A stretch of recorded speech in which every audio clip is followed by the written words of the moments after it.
pwedeng pabayaan ng kapatid ko. Siya na lang ang natitira kong pamilya. Kailangan ni Helen yung tulong ko. Anong gusto mong gawin ko? Talikuran ko na lang sila? Magsabi ka ng totoo. Tinapos ko ng kasamaan ni Lester. Ikaw ang kailangang gumawa ng paraan para mapaayos ang buhay ng anak mo at ng kanyang ina na naririto kasama natin. Babe, nakikiusap ako sa'yo.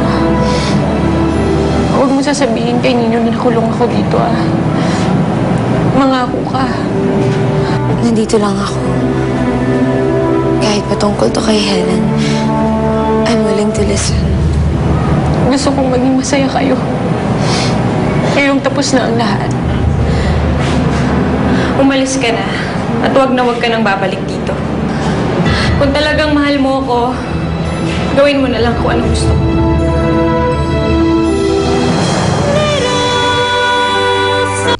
Napanood mo ang mga nakakaantig na tagpo sa Little Star. Hatid sa inyo ng New Best Ever